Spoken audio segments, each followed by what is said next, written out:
नमस्कार. मी चिंतामणी सहस्रबुद्धे. रागरंग.com या यूट्यूब वाहिनीवर आपलं सहर्ष स्वागत. सांगली सातारा किंवा सातारा सांगली स्थानिक स्वराज्य संस्था मतदारसंघातून विधान परिषदेवर निवडून द्यायच्या एका जागेसाठी आता निवडणूक होणार आहे. तशी राज्यामध्ये जवळजवळ 16 जागांसाठी निवडणूक होती आहे, पण सांगली सातारा याचा विचार प्रामुख्याने आपण करणार आहोत. सांगली सातारा विधानसभा स्थानिक स्वराज्य संस्था मतदारसंघाचा या मतदारसंघातून एक जागा म्हणजे एक आमदार विधान परिषदेवरती निवडून द्यायचा आहे. या निवडणुकीमध्ये मतदार अतिशय मर्यादित असतात. गेल्या वेळेला म्हणजे यापूर्वी जी निवडणूक 16-17 साली झालेली होती त्यावेळेला या मतदारसंघातून काँग्रेसचे नेते, ज्येष्ठ नेते काँग्रेसचे मोहनराव दादा कदम हे विजयी झालेले होते. त्यांच्या विजयासाठी तेव्हा डॉक्टर पतंगराव कदम, तसंच आमदार विश्वजित कदम आणि इतर सर्व काँग्रेसच्या नेत्यांनी खूप ताकद लावलेली होती. वास्तविक त्यावेळेला सुद्धा काँग्रेसचं काही फार मोठं बहुमत या दोन्ही जिल्ह्यामध्ये नव्हतं, परंतु विश्वजित कदम यांनी अशी फिल्डिंग लावली की त्यामुळं मोहनराव दादा हे त्यावेळेला निवडून आले. त्यानंतर खरं म्हणजे इलेक्शन ही लवकर व्हायला पाहिजे होती, परंतु कोरोनाचं संकट आलं.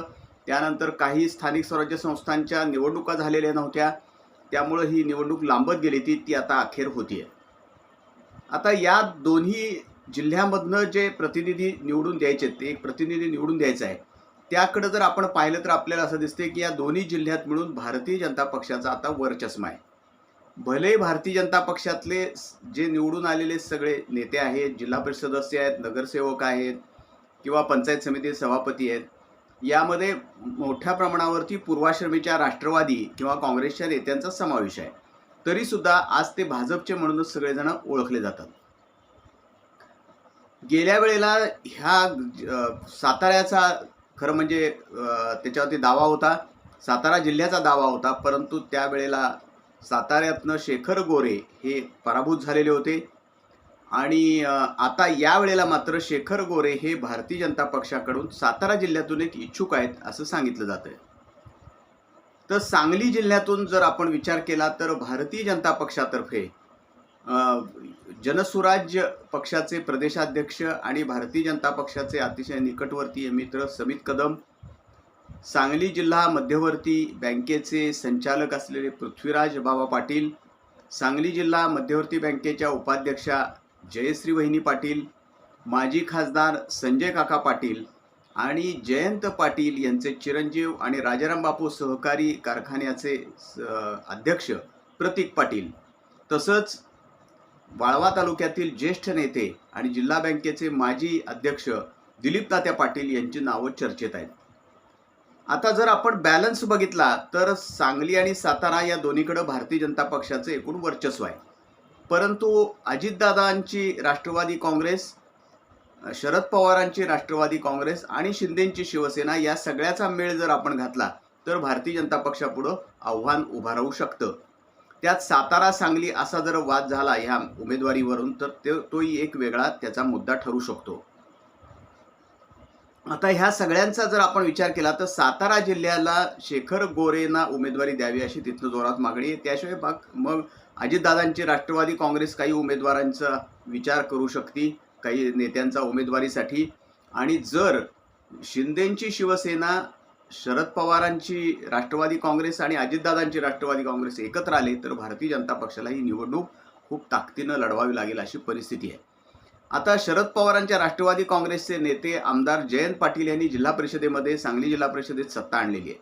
त्याशिवाय सांगली जिल्ह्यामध्ये बऱ्याच फक्त एक जतचा अपवाद वगळला तर सगळीकडं भारतीय जनता पक्षाला सत्ता पंचायत समितीत आणता आलेली नाही.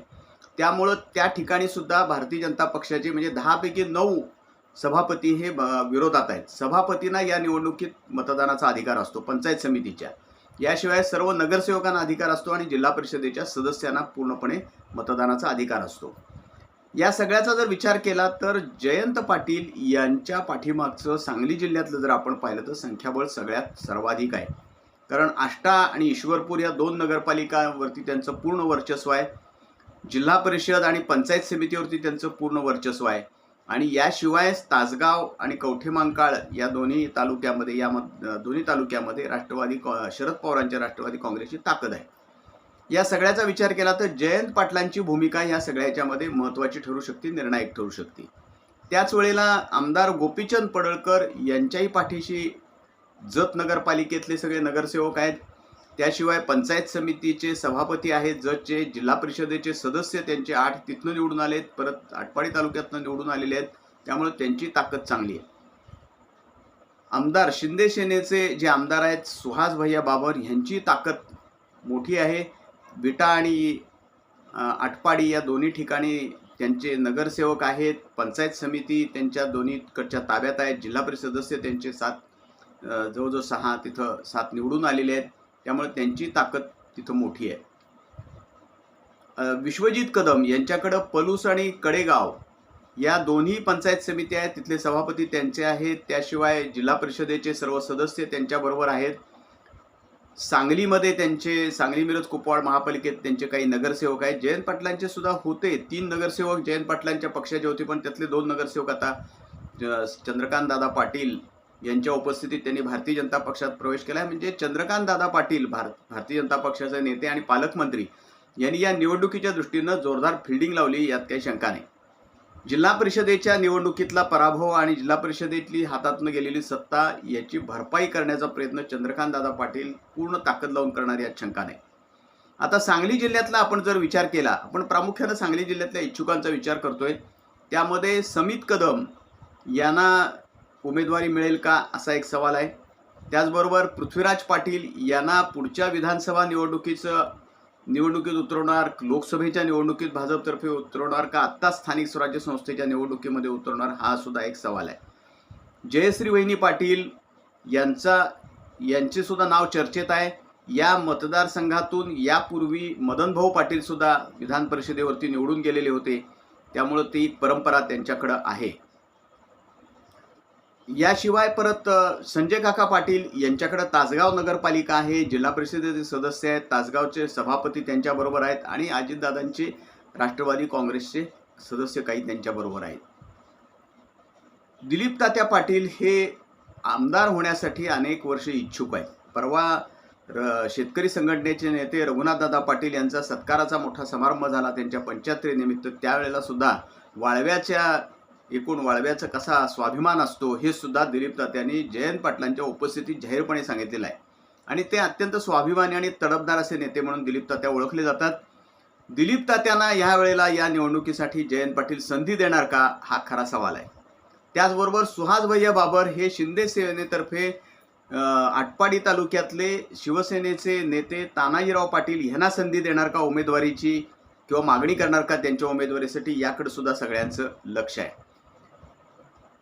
शेखर इनामदार यांचं सांगली मिरज कुपवाड महापालिकेमध्ये सतत वावर असतो, त्यांचा प्रभाव आहे तिथं. त्यामुळं भारतीय जनता पक्षाचे प्रदेश उपाध्यक्ष असलेले शेखर इनामदार यांचं नाव सुद्धा भारतीय जनता पक्षातर्फे चर्चेमध्ये आहे. त्यांच्या उमेदवारी सुद्धा विचार होऊ शकतो असं मानलं जात आहे. तर आता अशी ही निवडणूक आहे. या निवडणुकीमध्ये पक्ष महत्त्वाचा आहेच, त्यात वाद नाही. भारतीय जनता पक्षाची ताकद मोठी आहे, सदस्य संख्या मोठी आहे, परंतु त्याच वेळेला अजितदादांची राष्ट्रवादी काँग्रेस, शिंदेसेना आणि शरद पवारांची राष्ट्रवादी काँग्रेस आणि काँग्रेस यांनी समजा एकत्र येऊन काही गडबड करायचे ठरवलं तर भारतीय जनता पक्षाला अवघड होणार आहे परिस्थिती इथं. त्याचबरोबर मतदार मर्यादित असले तरी सुद्धा या निवडणुकीमध्ये खर्च अमर्याद करावा लागतो, हे उघड गुपित आहे, ते काय लपवून ठेवण्यासारखी गोष्ट नाही. आणि त्यामुळं मर्यादित मतदार असले तरी सुद्धा तसा उमेदवाराला खूप मोठ्या ताकदीनं या मैदानात उतरावं लागतं, खूप मोठी फिल्डिंग लावावी लागते. गेल्या वेळेला डॉक्टर विश्वजित कदम, जितेश कदम या सगळ्यांनी, म्हणजे आता जे पंचायत समितीचे सभापती आहेत कडेगाव पंचायत समितीची, या सगळ्यांनी प्रचंड ताकद गेल्या वेळेला लावलेली होती या मतदारसंघासाठी. यामध्ये खासदार विशाल पाटील यांची सुद्धा भूमिका महत्त्वाची ठरू शकते, ते खासदार आहेत.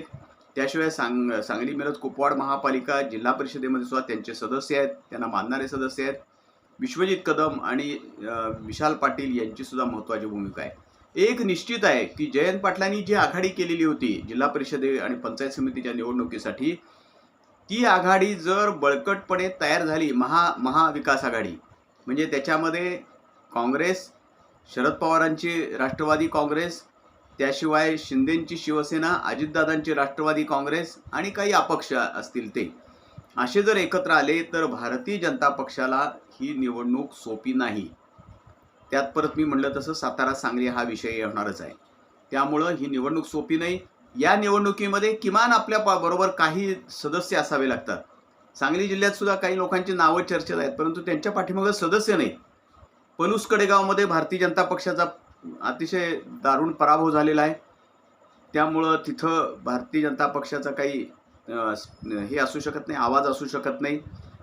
आटपाडी विटाच्या नगरपालिकेमध्ये सुद्धा भारतीय जनता पक्षाचा पराभव झालेला आहे. असं अनेक ठिकाणी झालेलं आहे. त्यामुळं ज्या नेत्याच्या पाठीमागं, ज्या इच्छुकाच्या पाठीमागं पंचायत समितीचे सभापती, नगरपालिकेचे सदस्य आणि जिल्हा परिषदेचे सदस्य आहेत, त्यांनाच या निवडणुकीमध्ये उमेदवारी मागायकरता बळ मिळू शकतं. तसं बळ आपल्याला या संपूर्ण याच्यामध्ये असं दिसतं की त्यांना किंवा त्यांनी सुचवलेल्या उमेदवाराला बळ मिळू शकतं. त्यामध्ये आमदार जयंत पाटील, खासदार विशाल पाटील, डॉक्टर विश्वजित कदम, आमदार गोपीचंद पडळकर, संजय काका पाटील आणि यांच्या पाठीमागं बळ आहे. हे मागू शकतात उमेदवारी. आणि त्याचबरोबर पृथ्वीराज पाटील, समित कदम आणि जयश्री वहिनी पाटील, शेखर इनामदार यांच्या उमेदवारीसाठी सुद्धा हालचाली होऊ शकतात. पाहूया नेमकं काय होतंय ते. 1 महिन्याच्या आतच निवडणूक आहे. आता प्रत्यक्ष मतदान आहे. या मतदारसंघातून काय होतंय आपल्याला लवकरच दिसेल. आमचं हे रागरंग.com ही जी यूट्यूब वाहिनी आहे ही आपण लाईक करा, शेअर करा आणि सबस्क्राईब करा. धन्यवाद.